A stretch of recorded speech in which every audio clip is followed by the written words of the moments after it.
Joining our conversation, Democratic Congressman Richie Torres of New York. He, along with fellow New York Congressman Dan Goldman, filed an official House ethics complaint against George Santos back in January. I remember the day that the video broke of you and Congressman Goldman dropping it off in his office. Your reaction to today's 13 charges from DOJ?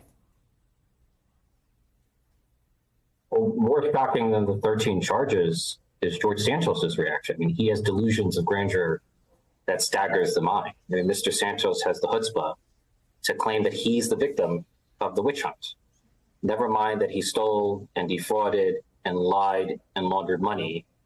You know, it's so obvious that he has a shamelessness matched only by Donald Trump.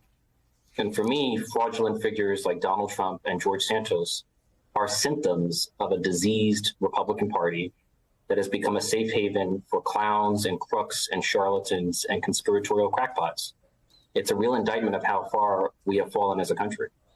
Yeah, I mean, I think that is the more chilling part of the story, right? That the contagion of Trump's animosity toward the rule of law in America has spread to New York, to George Santos. I wonder if you think that Elise Stefanik and Kevin McCarthy are to blame for that. Well, House Republican leadership has a clear choice, right? Either expel George Santos or become his enabler, right? There are only two morally acceptable outcomes. Either George Santos resigns or Republicans expel him. And the refusal to expel George Santos is clearly driven not by principle, but by power and politics. The worst kept secret in Washington, D.C. is that House Republican leadership needs George Santos. Right. Kevin McCarthy needs every vote he can get, and he needs George Santos. And notice that Mr. Santos was the decisive vote on the bill to default on America. Right.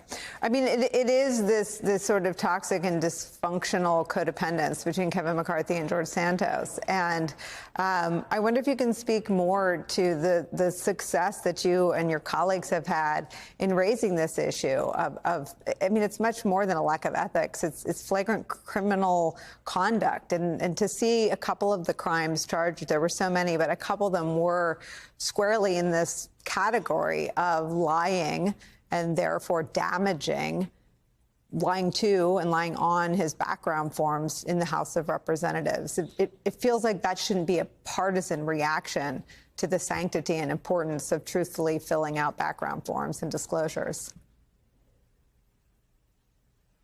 Look, my colleague Dan Goldman and I certainly played a role in shining a spotlight on the corruption of George Santos, but the person who deserves the most credit is Mr. Santos himself. I mean, when you pretend to be a gay, biracial, Ukrainian, Belgian, Brazilian, Jewish, Broadway producer and Wall Street banker, you're bound to attract scrutiny. And so, you know, for me, the life story of George Santos is the greatest fiction in the history of congressional politics. And he's a deep rot at the core of Congress as an institution. You know, in a country of 330 million people, only 535 get the honor of serving in Congress. One of them should not be George Santos. It's an embarrassment to this country that he's a member of Congress. And one of our responsibilities is oversight. We oversee programs like the unemployment insurance program, which he personally defrauded. Like, he's playing a role in overseeing programs that he personally defrauded. And the Republican Party has found common cause with George Santos in assaulting the social safety net that he has been attempting to defraud his whole life. I mean, and to your point about larger implications for the Republican Party, his role in sitting in a body that oversees that program, you could draw a parallel to Marjorie Taylor Greene's role on the Homeland Security Committee when she amplifies and creates content that is mainlined into some of the places where domestic violent extremists go and say they go to get their information or disinformation.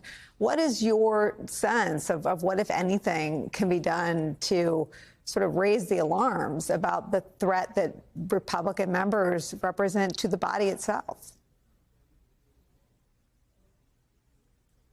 Look, if we were to move to expel George Santos, it would send a powerful message. And I worry that the failure to do so is going to enable Mr. Santos to leverage his congressional seat to potentially negotiate a much more favorable plea bargain, which is a privilege unavailable to 99.9% of criminal defendants in America.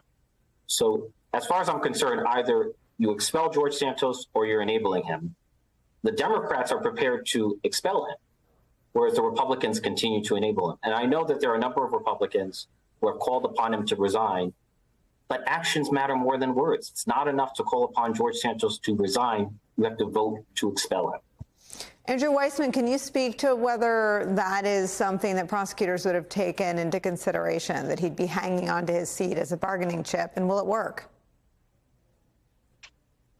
I don't think they will take that into consideration. I don't think they have taken that into consideration. I think they will leave that to the political process, and they will look at this as an individual and what do the facts show, given, and what is the law. I think that whether he may in fact offer to resign in lieu of, some harsher penalty. I mean, I can imagine his lawyers suggesting it should be in lieu of, any sort of conviction, that's not going to fly. It's very rare that the government would consider that. Occasionally, in very, very low-level cases involving, let's say, a letter carrier who does something wrong in terms of stealing mail, it may be part of the resolution that the person has to resign. But in a case involving somebody sitting in Congress, I don't think that's the case, that this will be something where the Justice Department steps in to have that be part of the remedy in this case. Andrew, also weigh in on the conversation, the comments the Congressman made about the rule of law, that this is now a playbook on the right to instantly come out, impugn the motives of prosecutors whose politics no one has any idea what they are, to impugn the process, and as Michael Steele was saying, immediately engage in the grift. Yeah, so two points of that. One, I think that this is to Michael's point, which is that I think that the media, as we've talked about in the past, does tend to give play to adjectives and adverbs and epithets, but just saying something's a witch hunt, whether it's Donald Trump or now George Devalder Santos, just saying something's a witch hunt is completely devoid of any facts to say why the government allegations here are wrong, in the same way that Trump saying it's a witch hunt when 9 jurors unanimously found that he sexually assaulted and defamed somebody wantonly is devoid of any factual claim. It's simply a tagline. And I do think that what we're seeing is sort of the failure of institutions to clean house.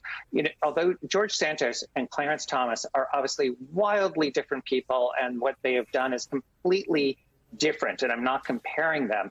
But I do think that when we see that the Supreme Court is not capable of having a mechanism to police itself, and we're not seeing the House having a mechanism to police itself, when there things that need to be investigated, it's just simply unacceptable. And it seems such a failure of public servants living by their oath of office and what they owe all of us, whether you're sitting in the House or whether you're sitting in the highest court of the land. It shouldn't be the Department of Justice that always is the default, or somebody like E. Jean Carroll having the tenacity and guts to do what she did that finally brings accountability. There should be a way to have internal controls that work on a bipartisan level. And I don't think we're seeing that in either institution, whether it's the House or the Supreme Court.